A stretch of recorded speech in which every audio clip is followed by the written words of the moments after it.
Anda masih bersama kami di Fakta 62. Jelang puncak arus mudik, peningkatan kendaraan sudah terjadi di ruas tol per hari ini. Sejumlah kendaraan besar seperti truk dan tronton dilarang melintas, kecuali yang mengangkut sembako atau BBM. Ragam informasi seputar mudik Lebaran kami rangkum dalam segmen Mudiknya Warga 62. Apapun pilihan teman perjalanan, mobil warisan atau mobil kesayangan, yang doyan garuk tanah atau garuk aspal, yang profesinya ojek online atau pegawai kantoran, pengemudi baru atau yang sudah kawakan, atau apapun itu yang bikin seru perjalananmu. Pertamax siap hadirkan energi yang hidupkan sensasi berkendara yang lebih maksimal.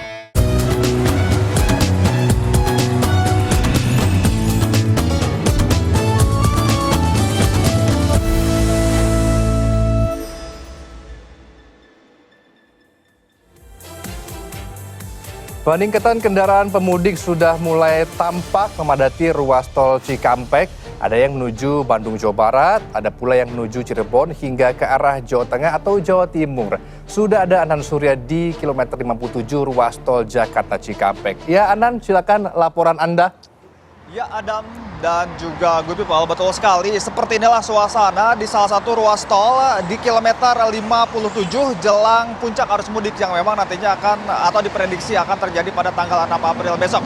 Memang jika kita melihat ini kepadatan arus lalu lintas ini sudah semakin ramai saja. Dan memang jika kita melihat jarak antara satu kendaraan dengan kendaraan lain ini sudah semakin dekat. Dan memang volume arus lalu lintas juga ini juga sudah semakin padat dari arah Jakarta menuju ke arah Cikampek.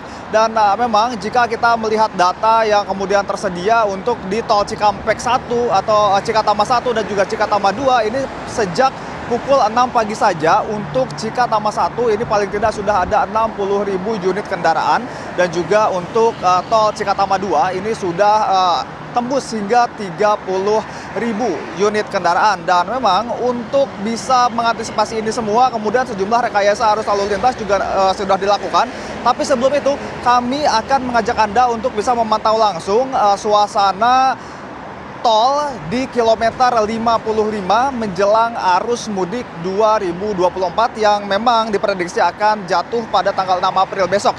Memang seperti yang bisa dilihat di layar kaca Anda, ini untuk arus lalu lintas dari arah Jakarta menuju ke Cikampek ini memang sudah jauh lebih padat dengan jarak antar kendaraan yang sudah semakin padat. Dan memang diprediksi ada beberapa waktu-waktu tertentu yang menjadi favorit masyarakat untuk kemudian memulai perjalanan mudik mereka, yakni setelah sahur dan juga setelah berbuka puasa.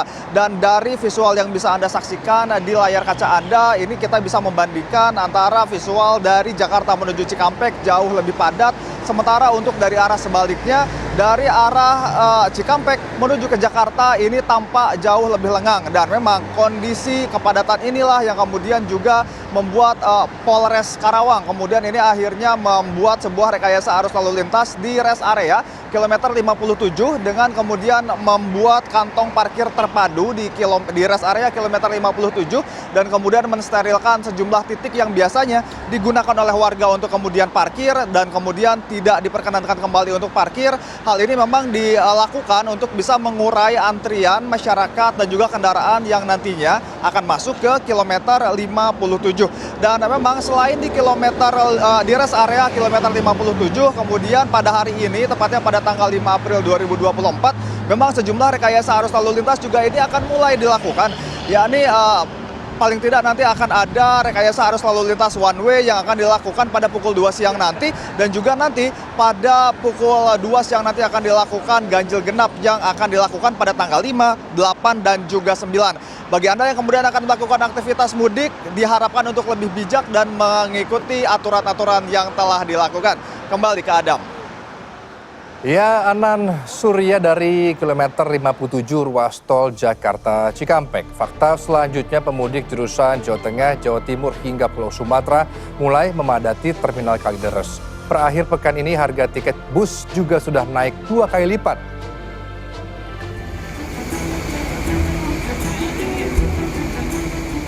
Berjejalan sembari membawa aneka barang tak jadi soal bagi para pemudik yang berjuang menuju kampung halaman ini. Ada yang menuju Jawa Tengah, Jawa Timur, dan berbagai kota di Pulau Sumatera. Kamis siang kondisi terminal Kalideres pun mulai padat. Tak hanya di tempat menunggu, sejumlah loket bus penuh. Selain pemudik yang sudah punya tiket, tak sedikit pemudik yang mendadak beli tiket di terminal. Berakhir pekan ini harga tiket bus juga sudah naik 2 kali lipat. Pulang kampung. Ke daerah mana? Bengkulu. Kenapa milih hari ini, Mbak, mudiknya? Karena kalau misalnya hari-hari lain juga mepet banget, terus juga tiket udah banyak habis. Iya, mau mudik ke Sumatera Barat. Sama siapa? Sama keluarga, sama kakak. Sama keluarga. Iya. Itu kenapa milih hari ini, Mbak, untuk pulang kampung? Karena lebih cepat aja, biar lama di rumah gitu. Pengelola terminal Kalideres berupaya jaga kondusivitas arus mudik dengan mendirikan posko terpadu, mulai dari keamanan, kesehatan, dan pengecekan kendaraan. Ada juga posko aduan bagi pemudik yang memiliki kendala. Untuk penumpang pada H-6 angkutan lebaran 2024, memang sudah terlihat ada kenaikan penumpang yang cukup signifikan ya. Dan juga nanti apabila terjadi lonjakan, maka dari perusahaan PO itu sudah menyiapkan bis bantuan. Jelang puncak arus mudik akhir pekan ini, pengelola terminal Kalideres juga siapkan 150 bus cadangan dari berbagai PO. Ibrahim melaporkan untuk NET. Kini kita akan terhubung dengan Husnul Khotimah di Pantura, Jawa Barat. Ya, Husnul, bagaimana pantauan arus mudik pagi ini di sana? Ya, selamat pagi Adam dan juga good people. Ini yang kita tahu di sepanjang jalan di belakang saya ini adalah jalan arteri Cirebon. Dan memang di jalan arteri ini banyaknya pasar dan juga persimpangan yang akan menjadi titik-titik rawan kemacetan. Yang kita tahu bahwa di Cirebon ini ada 21 pasar dan 4 persimpangan yang menjadi titik kemacetan. Dan juga dari pihak kepolisian sendiri memang sudah menghimbau adanya 4 pasar yang rawan akan kemacetan, yaitu Pasar Gubuk, Pasar Palimanan, Pasar Kue, dan juga Pasar Gebang di mana saya berdiri saat ini. Dan untuk itu, Adam, kondisi di Pasar Gebang ini sendiri bisa dilihat ini memang cukup tidak stabil, kadang ramai lancar, kadang nantinya ada kejadian kepadatan, dan memang cenderungnya ramai lancar begitu, Adam. Dan untuk itu, kondisi Pasar Gebang ini sendiri, kalau dari pihak kepolisian tadi kita sempat bertanya, ini sudah adanya peningkatan para pemudik yang melewati di jalur Pasar Gebang ini. Dan memang untuk itu kalau kita lihat Adam di belakang saya, ini ada 2 arah jalan, ada flyover dan juga jalan bawah. Untuk flyover sendiri ini dikhususkan untuk arus balik nantinya dari Jawa Tengah menuju Jakarta. Dan untuk yang jalur bawah ini di sebelah kanan saya untuk arus balik juga itu ada untuk Jawa Tengah menuju Jakarta. Dan untuk arus mudik hanya ada 1 jalur Adam di sini di sebelah kiri saya, untuk dari Jakarta menuju Jawa Tengah. Nah, maka dari itu karena adanya cuma 1 jalur, ini akan berpotensi menimbulkan kemacetan yang panjang. Untuk itu dari pihak kepolisian juga menghimbau, ini sebenarnya kepadatan yang terjadi di Pasar Sandang ini diakibatkan adanya 2 pasar yang berseberangan begitu ya, dan juga adanya para penjual yang masih berjualan di pinggir jalan, dan adanya kendaraan yang memarkir sembarangan, dan juga adanya lalu lalang warga yang melintas untuk menyeberang begitu. Dan nantinya dari pihak kepolisian ini sendiri memang akan mengurai kepadatan yang ada di jalan ini. Memang sebelum puncak arus mudik ini sebenarnya sudah ada polisi yang berjaga untuk membantu mengurai kepadatan, tetapi nanti pada puncak arus mudik di tanggal 6 April 2024 ini akan lebih banyak lagi personilnya untuk mengurangi kepadatan yang ada di Pasar Sandang ini. Contohnya nanti untuk mengurai kepadatan para penjual, para pedagang, dan nanti untuk kendaraan yang akan berhenti mendadak. Ya, Adam kembali ke studio. Ya, Husnul Khotimah dari Pantura, Jawa Barat. Selanjutnya pemudik tujuan Sumatera yang menggunakan sepeda motor dialihkan ke Pelabuhan Ciwandan, Cilegon, Banten. Pelabuhan bongkar muat ini pun disulap dan ditambahkan sejumlah fasilitas agar pemudik lebih nyaman. Pelabuhan Ciwandan siap menyambut pemudik. Meski merupakan pelabuhan untuk bongkar muat barang, pemudik motor tidak perlu khawatir karena pihak pelabuhan sudah menyiapkan sejumlah fasilitas. Salah satunya, tenda berukuran besar yang dilengkapi kipas angin. Tenda ini diperkirakan bisa menampung hingga 1.000 sepeda motor. Selain itu, pihak pelabuhan juga sudah menyiapkan fasilitas lain seperti toilet, posko kesehatan, tempat istirahat, tempat bermain anak, hingga musola. Dari Tangerang mau ke Metro. Baru ini Pak. Tanggapannya gimana nanti Pak lewat Ciwandan ini Pak? Ya mendingan Pak, nggak terlalu berjubel lah. Macet. Tapi akses jalannya gitu Pak? Akses jalannya lumayan, cuman yang sebelumnya itu tadi agak sempit doang. Yang JLS itu ya, jalan JLS. Arus mudik tahun 2024 ini, pihak Pelabuhan Ciwandan menyiapkan 3 dermaga. Dengan total kapasitas untuk pemudik sepeda motor di dalam pelabuhan bisa mencapai 2.000 unit. Kita ada 3 dermaga Pak, 3 dermaga betul. Itu gabung, jadi kapalnya tergantung kapal dari SDP. Kalau memang bisa memaksimalkan truk dan motor, itu nanti akan disatukan di situ. Tapi kalau yang manuvernya sulit, mungkin akan dimaksimalkan untuk motor terlebih dahulu. Diperkirakan puncak arus mudik yang melewati Pelabuhan Ciwandan ini akan terjadi pada hari Sabtu dan Minggu. Bagi pemudik yang berasal dari wilayah Jabodetabek, jalur yang digunakan untuk menuju Pelabuhan Ciwandan sama seperti menuju Pelabuhan Merak. Hanya saja saat berada di perempatan PCI Kota Cilegon, pengendara belok ke kiri melewati Jalan Lingkar Selatan Kota Cilegon, yang juga merupakan akses menuju arah Pantai Anyer.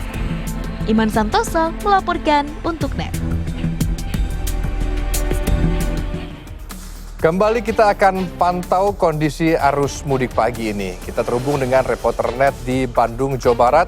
Ada Adrian Ditya di Stasiun Bandung. Ya Adrian, bagaimana kondisi pemudik di sana? Ya Adam dan juga Good People, saat ini saya tengah berada di Stasiun Bandung, tempat di mana salah satu dari antara 2 stasiun yang menjadi tempat keberangkatan bagi warga plus 62 yang akan mudik ke arah selatan dan ke arah timur Pulau Jawa. Sementara itu situasi terkini dari Stasiun Bandung saat ini memang terpantau cukup sepi karena memang saat ini sekitar 5 menit lagi ini akan diberangkatkan kereta api selanjutnya, ini kereta api Argo Wilis, ini pada pukul 7.40 nanti. Sementara ini berdasarkan pantauan ini sudah ada 3 kereta api yang berangkat, yakni kereta api Ciremai Tambahan, kereta api Lodaya, dan kereta api Argo Wilis yang akan berangkat sebentar lagi. Memang berdasarkan data dari Humas PT KAI ini sudah ada sekitar 52.706 penumpang yang naik dari Stasiun Bandung ini sejak 31 Maret hingga hari ini. Sementara itu untuk kereta api jarak jauh sendiri ini angkanya konsisten sekitar 5.200 penumpang per harinya dan data ini terus kami update hingga hari ini. Sementara itu untuk Anda yang ingin mudik atau ingin pulang kampung melalui Stasiun Bandung yang melayani kelas eksekutif dan bisnis serta Stasiun Kiara Condong yang melayani kelas ekonomi dan ekonomi premium, ini Anda mungkin agak akan merasa sedikit kesulitan untuk mendapatkan tiket karena tiket berdasarkan pantauan kami ini sudah habis dari website, aplikasi dan juga loket stasiun ini berdasarkan pantauan kami ini sudah ludes terjual. Memang jika Anda beruntung Anda bisa mendapatkan sisa-sisa tiket yang merupakan pembatalan dari konsumen yang tidak jadi berangkat atau tidak jadi mudik pada jadwal tersebut. Hari ini sendiri memang di Stasiun Bandung ini sedang digelar apel gelar pasukan dalam rangka operasi angkutan lebaran yang diikuti oleh PT KAI, pihak keamanan, aparat kepolisian, TNI, dan juga pihak-pihak terkait untuk menunjang bagaimana ini Stasiun Bandung atau Daop 2 KAI Bandung ini menyiapkan arus mudik lebaran ini dengan lancar dan tanpa kendala. Memang untuk Stasiun Bandung sendiri ini menjadi salah satu dari 2 stasiun yang menjadi salah satu titik keberangkatan bagi para pemudik yang akan menuju ke wilayah timur Pulau Jawa. Berdasarkan data dari Kementerian Perhubungan, ini memang diprediksi ada 193 juta pergerakan atau arus mudik yang akan diikuti oleh masyarakat pada arus libur lebaran 2024 ini. Dan 20% diantaranya atau sekitar 39 juta orang ini akan berangkat menggunakan moda kereta api sebagai transportasi pilihan utama. Dan kami akan terus memperbarui informasi terkait jalur-jalur mudik di selatan Jawa Barat ini untuk kami informasikan kepada Anda. Kembali ke Anda di studio, Adam. Ya, Adrian Aditya dari Stasiun Bandung, Jawa Barat. Selanjutnya kondisi Jalan Raya Serang di Kabupaten Tangerang yang jadi jalur mudik menuju Merak, Banten memprihatinkan. Selain jalan bergelombang, minimnya penerangan di sejumlah titik membuat rawan terjadi kecelakaan.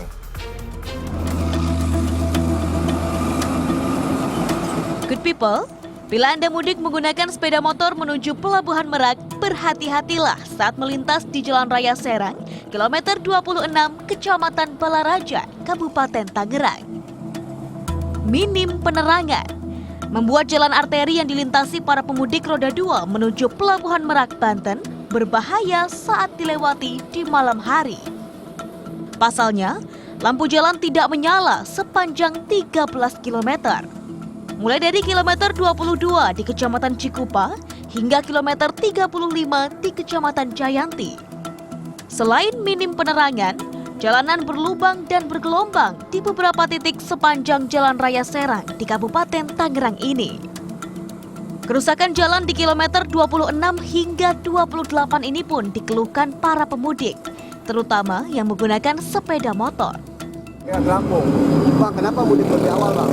Soalnya dari perusahaan juga lebih awal ya kan. Kalau kita terlalu mepet ya, tahu sendiri macet, ya kalau penerangan juga minim, sebenarnya minim. Kalau buat penerangan buat pengendara itu emang kurang. Sementara itu, warga mengatakan kerusakan lampu jalan di sepanjang Jalan Raya Serang ini sudah terjadi 1 bulan terakhir dan belum ada perbaikan hingga saat ini. Mati, sebelum ini juga udah mati, sebelum puasa udah mati. Berarti sepanjang jalan ini mati lampunya, Pak? Iya, kayaknya situ sampai sana juga udah mati, sampai jurusan ke Tangerang juga mati.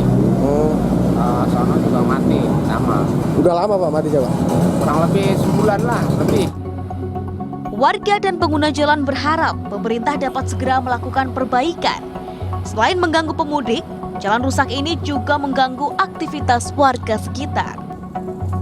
Muji Platumairisa melaporkan untuk NET.